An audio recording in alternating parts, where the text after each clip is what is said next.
staff and I'm a member of the membership committee here at the Senior Center. And we're highlighting a group of the month. And this is Helen Chadima, who teaches yoga. And what is yoga?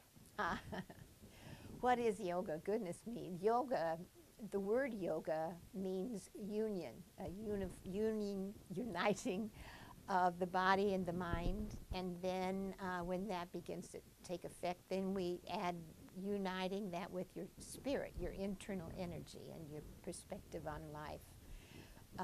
And so yoga does those things, meaning that we work together, and that's part of the union as well. There are, I should tell you, there are different kinds of yoga. And I think of kinds of yoga as the 4 or 5 branches of yoga that are developed for someone who is very serious and wants to study all that yoga has to offer. There is Hatha Yoga, which is what most of the people in America are studying. Hatha Yoga is a yoga for the body, for care of the body, improvement of the body. And that includes exercise, it includes breathing, which is very important, and it includes diet and the way you spend your time. So that's Hatha Yoga. There is another kind of yoga called Bhakti Yoga. That is a yoga of the heart. So we've had the mind, the body, yoga. In Bhakti Yoga is yoga of the heart. You try to become very understanding, very caring of all the people around you, and make that a part of your study of life and the way you live your life. Then there's Jnana Yoga, which is yoga of the mind, and developing to become more intellectual, develop wisdom and knowledge. And there's another yoga that's called Karma Yoga, and that's a yoga of being a person who does service, gives service to people around the world, and keeping in mind that the kind of life we're living is a consequence of the way we've lived before. That is to say, last year or past month, if you did something that was really kind of a mistake, that affects the way you're spending your thoughts and your living. So when people talk about the kinds of yoga, that's what I think of. But on the other hand, what they're talking about is the way the yoga is being taught by teachers. And yoga is yoga. And in a way, it's a very personal thing for each individual who is trying to work with their body. Here, it's Hatha Yoga. And different teachers develop different ways to teach care of the body, different ways to teach the exercises. They're mostly all the same positions, but... How many positions? Oh, oh gosh, yeah, I'm afraid I couldn't tell you that. There are some basic ones, the very, what I consider the base of yoga. And I would say maybe 20 different postures, and that's just a guess. But then people begin to develop ways of teaching. We have, for instance, someone who teaches laughing yoga. And the reason is, when we laugh, we are really using endorphins that make you feel better and help you heal. And so that's an important thing if you want to look at it. Teaching yoga so that, so that you laugh. And there are people who teach, they're calling power yoga, which is a whole different kind of yoga. They do it, it's my understanding that they do it with a flow of movement all the way through, quick and powerful. And so there are different ways of teaching yoga, but they're doing basically the same kind of exercise, which is something like this, to stretch the ribs and then back down. And I teach with slow movement because that's what I learned. Okay, what got you interested in yoga? Well, I guess I was reading a book, and it was a woman was writing about her life, and she mentioned yoga and was describing what it had done for her, and I got fascinated. And then after that, a yoga teacher from Minneapolis came down and gave a lecture on yoga, and I was so intrigued with it. And he said he would be coming down if there were people who were interested, so I decided I was interested, and that's what started it. Then we had a gentleman who lived in Mount Vernon and taught there, who was teaching, and he came to my house. I found several friends, couples, who wanted to be a part of the class, so I organized the class, and he came down and gave lessons. And how long ago was that? Oh, that was probably 40 years ago. Long time. And how many benefits do you think you've received other than meeting wonderful people? Oh, if I describe the benefits, in fact, I knew that was going to be a question. That's always a question. And I brought along a little piece of some of the descriptions of things that yoga does for you, it would do for you. First of all, it bends the spine in many ways, forward and backward, stretching sideways, which is stretching the muscles between the rib cage. And with that process, then it keeps the spine supple and healthy and nourishes the nervous system. Yoga releases tension, and it encourages the stretching of the body, keeps the spine supple and healthy, and nourishes the nervous system. It massages internal organs, because whatever you're doing, you're holding a position, whether you're bending forward or back or twisting, and each of those things does something specific for the organs, for the joints, for moving the shoulder joint, for instance, is helpful. And this, I've read that it's good for anti-aging.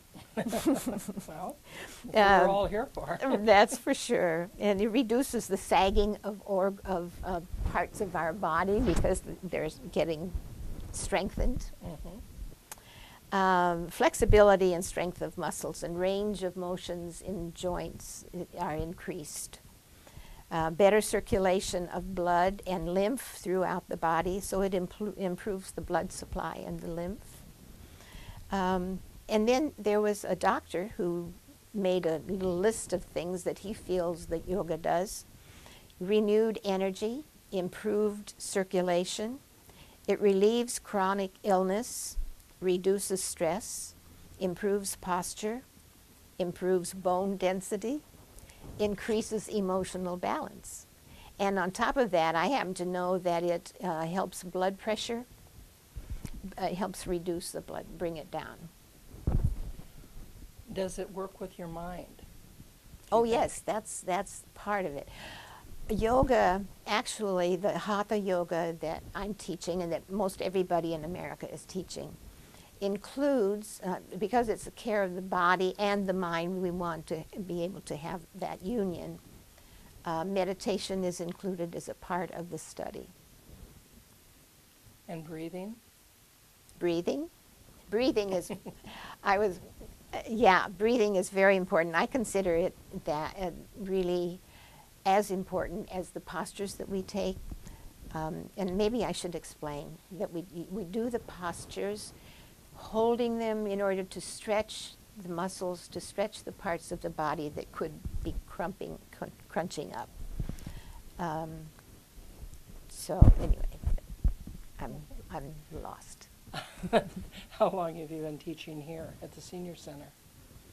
I've been teaching here since 1992. That's and 20 we can years. all try to figure out how long that was. That's hard to believe that it's been 20 years. And what's the benefits you get from teaching here? Oh, well, first of all, it's my mission.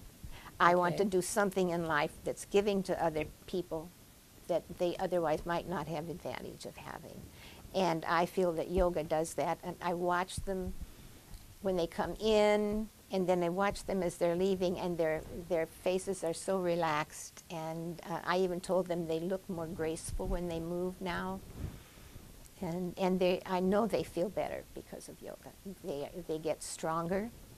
How many different classes do you teach here? I teach 3 classes here. One beginning, one intermediate, and one advanced. And are they full? It varies. For instance, January, a lot of people go on trips to get out of the snow and ice. So right now, the registration is a little lower. But usually you're pretty full. Oh yeah, I've had as many as 15 in a class, and then sometimes in the year, like right now, there may be 5, 7, or 8.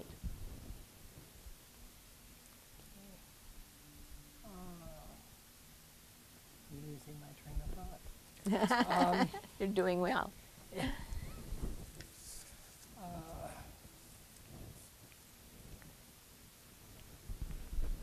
What? Oh, you see pictures of young people. Yes, I see pictures of young people that doing moves that surely a senior can't do. How do you teach that? Oh, I don't. Actually, my first rule is that you do only those things that your body is comfortable with. I have 3 rules, in fact, when I teach. One of them is don't compete with anybody else. It's your body, and your body can do certain things and other things it shouldn't do. And you need to honor your body. That's the second rule. And the third one is if it hurts, just stop doing it. Because we're not young people who can take a lot of stress in our body. Sounds like very good advice. The majority of people who study yoga, who come into class, don't breathe much. They breathe shallowly, and breathing becomes a very important part of my class. I lecture on breathing. I teach them how to do full breaths, and I'm constantly reminding them all during the class that they have to breathe. Breathing is extremely relaxing. It's been proven that it helps in the healing process. It brings down the blood pressure, and I wouldn't do without it. It kind of is necessary for life. Like Breathing is good. One of my students said, "Well, I'm going to be gone for 2 weeks, but I'll keep breathing."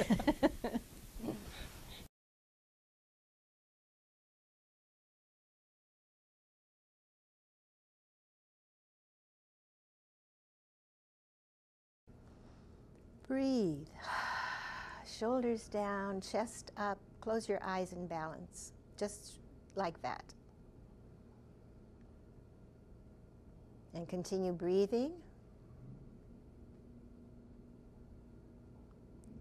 Then shift your weight to the left foot. And don't shift your hip out of balance. Keep your spine straight. Shift the weight so that you can lift the right foot off the floor a little bit and back down. Breathe again and pick the foot up and put it on your ankle or on the calf or wherever you can. Or I didn't do anything with your arms. Bring your arms up.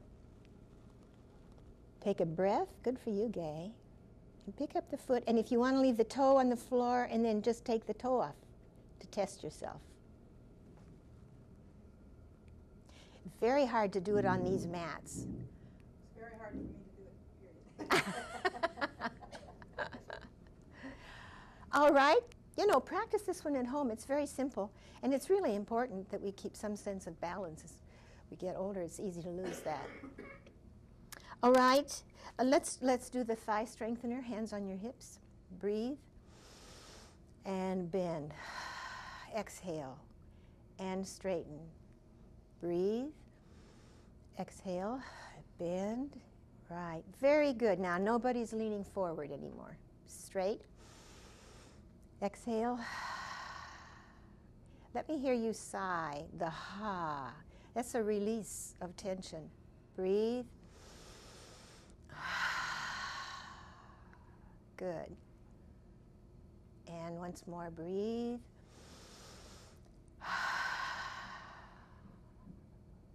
And up. Okay. Now we will do the warrior.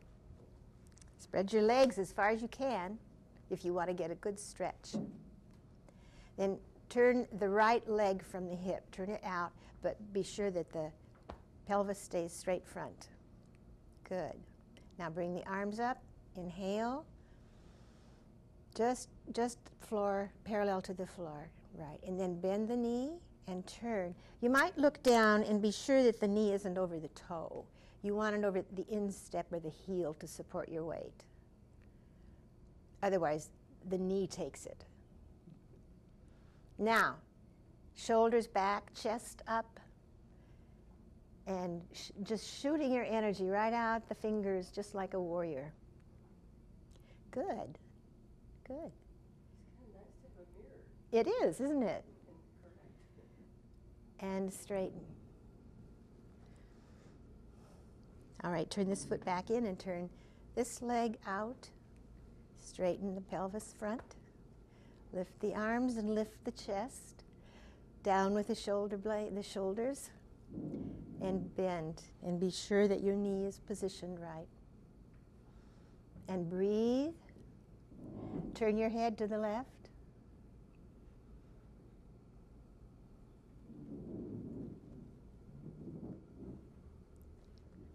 All right, good. How does that feel to your legs? All right? That's warrior number 1. This is warrior number 2. I think we've done this, haven't we? No, haven't done it. Okay, I'll give it to you today. You can do this. This leg front. This leg turns out to the side. But when we do that, look how we stand. Unless, and it's sort of a torque here in the hip joint. Bring your arms up. Breathe. And bend the knee in front. Good. And it's a balance, isn't it? You feel the pull between the 2 feet. And then straighten. Down. All right. And we'll reverse.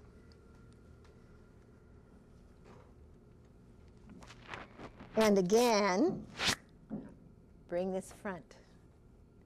Good. Arms up. Inhale and bend this knee as you exhale. Do you have one leg stronger than the other? Do you notice that?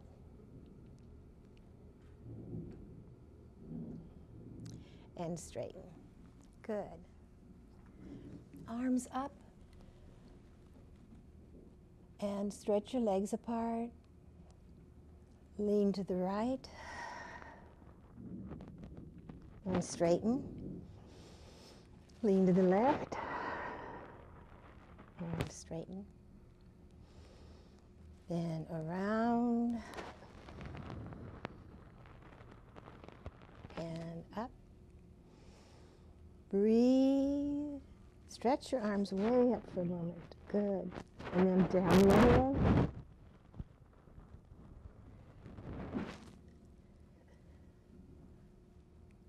Okay. I think you've done enough standing. Now let's sit.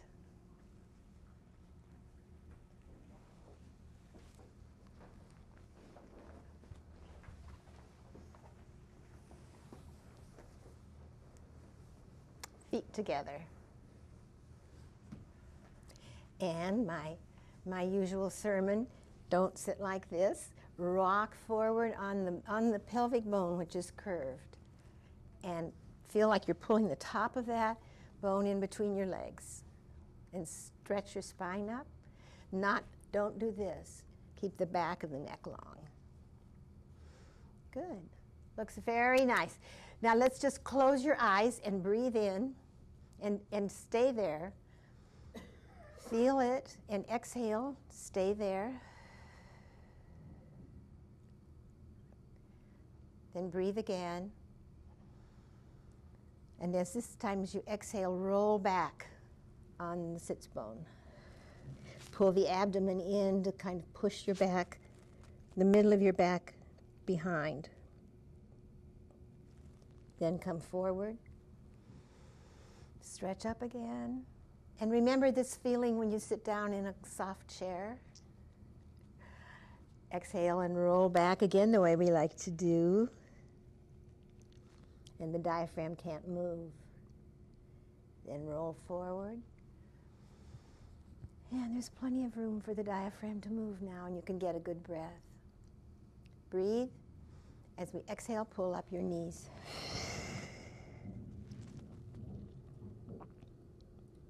And straighten. Inhale. And once more, exhale.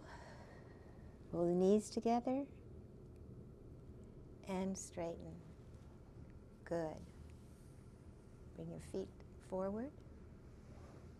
Arms up.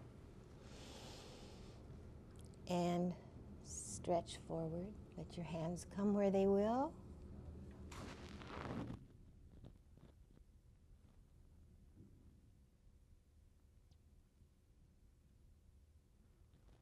And straighten. And again, same thing, you know, if you're sitting this way, which is really the way we tend to sit, you won't go as far. If you're sitting up straight, and think of pulling the rib cage down to the leg, you'll go further. Try one more stretch. Bring your arms up. And pull in the abdomen, and lean down.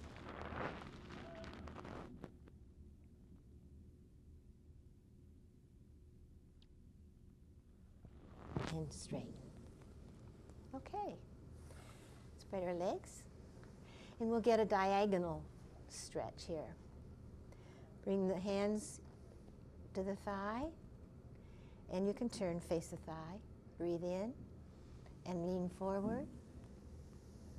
Go down as far as you feel comfortable going.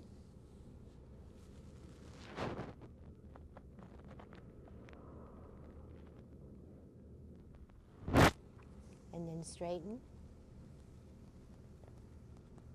Good. Breathe in. Hands on the other thigh. Exhale and go down.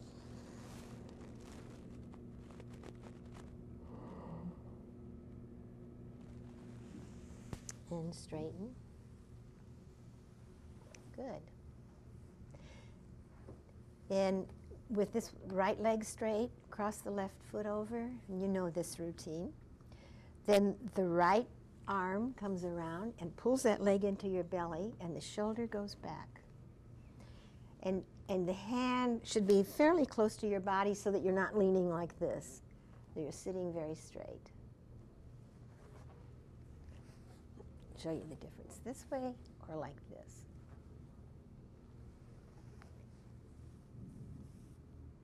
Breathing. Let me hear you sigh.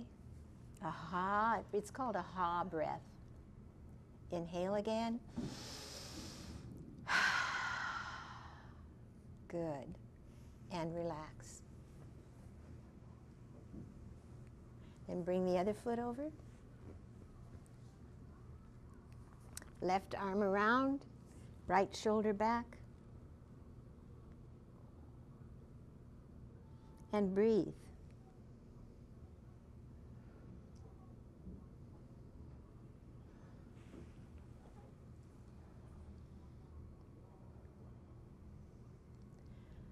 All right, and relax. This arm up. And this arm around. And of course the goal is to touch the fingers. And you'll find, of course, one side is better than the other side usually. And the big thing about this exercise, or this asana, is that if you're rounded in your back, you will never touch. And it's to help you straighten up the shoulder girdle. All right, now then reverse. Put the other hand. Bring the arm up, stretch it way down. Bring the other arm back, and take hold of your finger.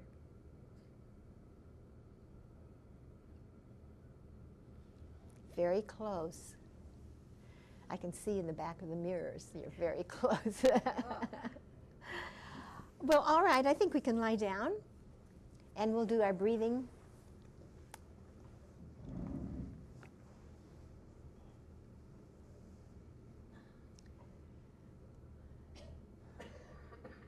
Okay.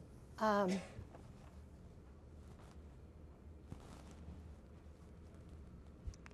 here.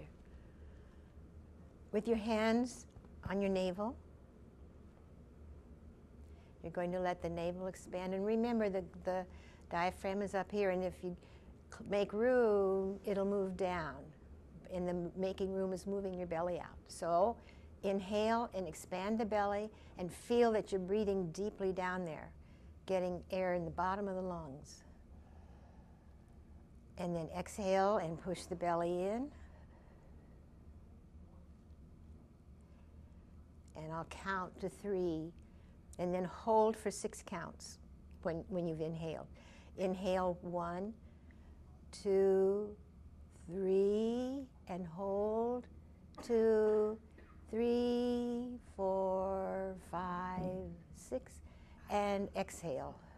Pull in the belly. 2, 3, 4, 5, 6. And again, inhale. 2, 3, push out the belly. 1, 2, 3. Now exhale. 1, 2, 3, 4, 5, 6. And one more time. Breathe in and hold. And then exhale.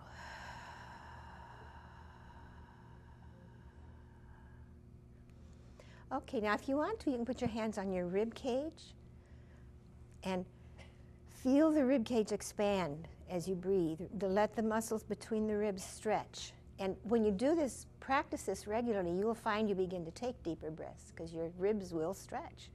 Inhale, spread the ribs out side to side, front to back, and exhale. Again, inhale and exhale. And once more, breathe, inhale and exhale. Good. Now can we combine them into what's called the complete breath?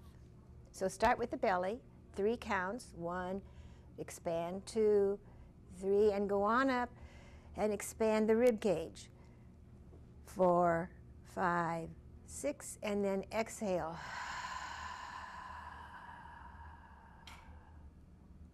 Good. Again, inhale, belly, ribs, and exhale.